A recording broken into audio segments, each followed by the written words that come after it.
नाज़रीन, जिस जज ने इमरान खान साहब को सज़ा दी उस जज की वीडियो लीक हो गई। वो जज साहब लंदन गए तो वहाँ पे पाकिस्तान तहरीक इंसाफ के वर्कर्स ने लंदन में उनका पीछा किया। ये जज हुमायूं दिलावर है कौन और इसकी ये वीडियो किसने रिलीज़ की? चेयरमैन पाकिस्तान तहरीक इंसाफ इमरान खान को जेल में फैसिलिटीज़ प्रोवाइड नहीं की जा रही। किसके कहने पे इमरान खान के ख़िलाफ़ इतना शदीद जुल्म किया जा रहा है? ये सब कुछ और बहुत कुछ आज के प्रोग्राम में।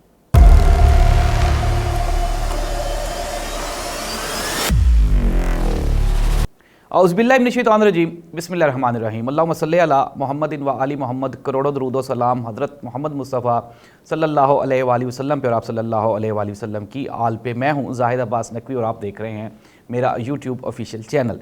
नाज़रीन, चेयरमैन पाकिस्तान तहरीक इंसाफ को आज जेल में गए, अप्रोक्सीमेटली को चौथा दिन है। जेल में इमरान खान का ये कहना है कि उनको खाना भी नहीं मिल रहा। 6x9 का सेल है जिसमें इमरान खान को रखा गया है, एक सिंपल मैट्रेस है और इमरान खान ने ये भी बताया कि वहाँ पे दिन के टाइम मक्खियाँ हैं और रात को कीड़े मकोड़े जो हैं वो उनके सेल में फिरते रहते हैं। इसके अलावा उनकी एक शिकायत ये भी है कि ऊपर से पानी वो भी टपकता रहता है। नाज़रीन, ये सारी बातें किस हद तक सच हैं या फिर ये झूठ हैं या फिर हमदर्दी हासिल करने का एक तरीका है, लेकिन नाज़रीन सच तो ये है और हकीकत तो ये है कि चेयरमैन पाकिस्तान तहरीक इंसाफ जो कि 1992 पाकिस्तान क्रिकेट टीम का हीरो है, जिसने 3 कैंसर हॉस्पिटल्स बनाए हैं और ये पाकिस्तान की सबसे बड़े, मेरा ख्याल है वाहिद कैंसर हॉस्पिटल्स हैं जहाँ पे कैंसर का इलाज मुमकिन है। इसके अलावा छोटे हॉस्पिटल्स हैं लेकिन वहाँ पे इतना सस्ता या इस तरह का इलाज या फैसिलिटीज़ वहाँ पे प्रोवाइड नहीं की जा सकती। फिर नमल यूनिवर्सिटी इमरान खान ने बनाई और हमने देखा कि एक ऐसी जगह जहाँ पे स्कूल कॉलेज का बनाना भी नामुमकिन है, वहाँ पे इमरान खान ने यूनिवर्सिटी बनाई। पाकिस्तान तहरीक इंसाफ की बुनियाद रखी, फिर 22 साल पॉलिटिकल कैरियर, उस 22 साल कैरियर में इमरान खान सबके सामने है कि किसी भी तरह की माली या फिर इखलाकी बदउनवानी में आज तक कभी मुलविस नहीं रहा।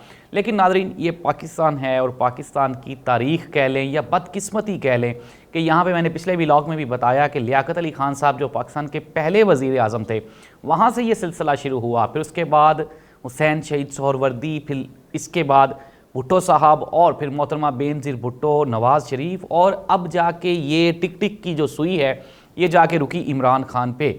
इमरान खान को सियासी इंतकाम का निशाना बनाया जा रहा है, लेकिन नाज़रीन क्या इससे पाकिस्तान और पाकिस्तान की आवाम को कोई फ़ायदा या रिलीफ हासिल हो रहा है? तो इसका सिंपल जवाब है नहीं, बिल्कुल भी नहीं। आज भी महंगाई उसी सतह पे खड़ी है। खैर, आज की जो टॉप स्टोरी है वो ये है कि जज हुमायूं दिलावर जिसने इमरान खान को सज़ा सुनाई, वो एक रिफ़्रेशिंग कोर्स पे हल यूनिवर्सिटी गए। वहाँ पे पाकिस्तान तहरीक इंसाफ के जो वर्कर्स हैं उन्होंने जज हुमायूं दिलावर का पीछा किया। वहाँ से 2 खबरें हैं। एक खबर तो ये है कि ये कहा जा रहा है, सोर्सेज ये कह रहे हैं कि हुमायूं दिलावर को यूनिवर्सिटी ने ड्रॉप कर दिया है कोर्स से और उसको वापस पाकिस्तान भेजा जा रहा है। दूसरा, कुछ और भी खबरें हैं, लेकिन हकीकत ये है कि लाखों की तादाद में यूनिवर्सिटी को हुमायूं दिलावर के ख़िलाफ़ ईमेल्स मौसूल हुई हैं और इन मेल्स में उनके बारे में जो अल्फाज इस्तेमाल किए गए हैं वो यहाँ पे बयान भी नहीं किए जा सकते। दूसरी जानिब अगर हम बात करें कि हुमायूं दिलावर की, नाज़रीन मैं अपने प्रोग्राम्स में मोस्टली ऐसी चीज़ें डिस्कस नहीं करता। मुझे मोस्टली दोस्तों ने कहा भी कि इस तरह से व्यूअरशिप बढ़ती है, लेकिन मुझे व्यूअरशिप नहीं चाहिए। मैं ये चाहता हूँ कि इखलाकियात में रहते हुए अपने मामलात को कंक्लूड किया जाए ताकि मुआशरे में एक बेहतरी रहे। लेकिन अनफॉर्चुनेटली गुज़श्ता 1.5 साल से पाकिस्तानी पॉलिटिक्स इस कदर करप्ट और इस कदर गंदी हो गई है कि कोई भी इखलाक या कोई इस तरह का बंदा जो इखलाकियात को फॉलो करता है वो इसको डिस्कस ही नहीं करना चाह रहा। और यही वजह है कि अगर आप अपनी फैमिली के साथ या घर अपनी नई जनरेशन के साथ बैठे हुए हैं तो आप पाकिस्तानी पॉलिटिक्स डिस्कस ही नहीं कर सकते। जज हुमायूं दिलावर की मुबैना वीडियो लीक हुई है जिसमें वो नाजेबा हरकत करते हुए दिखाई देते हैं। लेकिन नाज़रीन आप ये देखें कि यही वो वीडियो है, सोर्सेज का कहना है यही वो वीडियो है जिसकी वजह से हुमायूं दिलावर को जल्दी थी फैसला करने की और यहाँ से लंदन जाने की। नाज़रीन, ये वीडियोस कौन बनाता है, ऑडियोज़ कौन रिकॉर्ड करता है, ये आप मुझसे भी बेहतर जानते हैं। अगर मैं यहाँ पे प्रोग्राम में बताऊँगा तो ऑब्वियसली इसका जो साइड इफ़ेक्ट होगा फिर वो मुझे भुगतना पड़ेगा। इसलिए आप समझ गए हैं कि ये ऑडियो और वीडियोस कहाँ से रिलीज़ होती हैं और इनको कौन हैंडल कर रहा होता है। लेकिन अनफॉर्चुनेटली ये जो सारा सिस्टम है, ये सारे का सारा हमारी आने वाली जनरेशन को बर्बाद करने का एक तरीका है। नाज़रीन, इमरान खान के बारे में एक चीज़ जो है वो सब लोग जानते हैं, मानते हैं और कहते हैं कि इमरान खान उस कम्युनिटी को पॉलिटिक्स में लेके आया जिन्होंने पॉलिटिक्स को कभी डिस्कस भी नहीं किया था। जी हाँ, वो बर्गर बच्चे, वो मम्मी डैडी बच्चे या वो बर्गर क्लास जो कि पॉलिटिक्स को अच्छा ही नहीं समझती थी, उसको इमरान खान ही था जो पॉलिटिक्स में लेके आया। लोगों ने, हाई क्लास ने, जो बड़ी क्लास जो कि ट्रेंड सेटर्स होते हैं हमारी क्लास के, उन्होंने पॉलिटिक्स में इंटरफेयर करना शुरू किया, उन्होंने पॉलिटिक्स में दिलचस्पी लेना शुरू की। असद उमर और मुराद सईद, मुराद रास जैसे पढ़े लिखे नौजवान पॉलिटिक्स में आए और हमने इमरान खान को देखा कि किस तरह से इमरान खान ने खारजा पॉलिसी हो या फिर पाकिस्तान की इकॉनमी हो, जीडीपी हो, फिर कोरोना में इमरान खान की पॉलिसीज़ को पूरी दुनिया ने एडमायर किया। लेकिन अनफॉर्चुनेटली फिर वही हुआ जो मियां नवाज शरीफ साहब के साथ हुआ या बेनज़ीर के साथ हुआ। नादरीन, ये तो है आज की खबरें। इमरान खान की 2-4 दिन में हाई कोर्ट से या सुप्रीम कोर्ट से ज़मानत हो जाएगी और इमरान खान बाहर आ जाएंगे लंबे अरसे के लिए। मुखालफिन का ये कहना है कि उनके ऊपर इतनी FIRs हैं कि हम किसी और में उनको गिरफ्तार कर लेंगे, लेकिन ये मुमकिन नहीं है। जाहिर सी बात है, आज शाम को निगरान वज़ीर आज़म का ऐलान हो जाना है। हफीज़ शेख के नाम पे मुत्तफिक नहीं हुए। नादरीन, 5 नाम थे पाकिस्तान पीपल्स पार्टी की तरफ से जिनको नून लीग ने नहीं माना, 5 नाम नून लीग की तरफ से थे जिनको पीपल्स पार्टी ने नहीं माना। अब एक बात और भी है कि अगर ये दोनों एक दूसरे की बात मान भी जाते तो इनकी बात उन्होंने नहीं माननी थी जिन्होंने वज़ीर आज़म लगाना है। तो चुनाचे बंदा वही आएगा जिनको वो लेकर आएंगे। मैंने आज से कुछ 15-20 दिन पहले भी 2-3 नाम लिए थे। अब देखना ये होगा कि आज शाम तक अनाउंस हो जाएगा कि कौन पाकिस्तान का निगरान वज़ीर आज़म बनता है। लेकिन आज शाम तक ही पाकिस्तान मुस्लिम लीग नून के कंट्रोल में हर चीज़ है। इसके बाद अगर इसहाक डार वज़ीर आज़म पाकिस्तान नॉमिनेट नहीं होता, इट मीन्स दैट कि पावरफुल हलकों के साथ नून लीग की दूरियां बढ़ना शुरू हो जाएंगी और आने वाले दिनों में हम लोग देखेंगे कि जो इस्टेब्लिशमेंट होगी, जो ताकतवर हलके होंगे, वो बिल्कुल भी नून लीग को फैसला साजी में शामिल नहीं करेंगे। इसकी एक बड़ी वजह मियां मोहम्मद शहबाज शरीफ का ना मानना भी है कि वो किसी भी तरह से अपने बड़े भाईजान जो कि 50 रुपए के स्टाम्प पे लंदन गए हुए हैं, मफरूर हैं, अदालतों से फ़रार हैं, उनको छोड़ने के लिए तैयार नहीं हैं।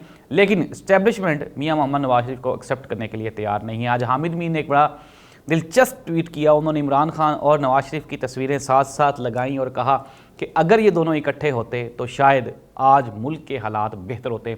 मेरा नज़रिया और मेरा तज्ज़िया भी यही कहता है।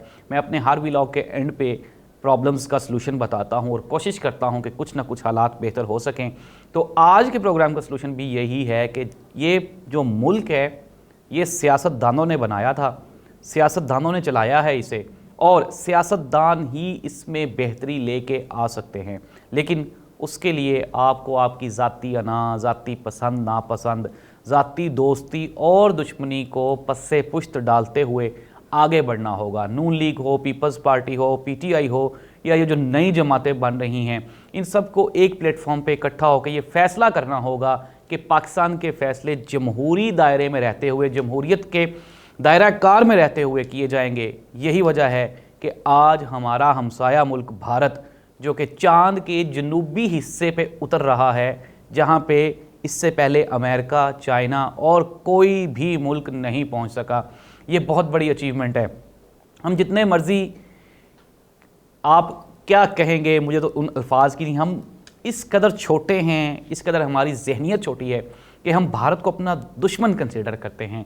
हम हमेशा उनकी नेगेटिविटीज़ को डिस्कस करते हैं। लेकिन नादरीन, हकीकत ये है कि वो दुनिया की 5वीं बड़ी इकॉनमी है और आइंदा आने वाले 5 सालों में वो दुनिया की 3री बड़ी इकॉनमी बनने जा रहे हैं। चांद पे उन्होंने अपना मिशन उतार दिया है और आइंदा आने वाले सालों में वहाँ पे सॉफ्टवेयर भी काम कर रहा है, वहाँ पे टेस्ला भी काम कर रहा है, वहाँ पे एप्पल भी काम कर रहा है और दुनिया के बड़े ब्रांड्स वहाँ पे अपने मैन्युफैक्चरिंग प्लांट्स लगा रहे हैं।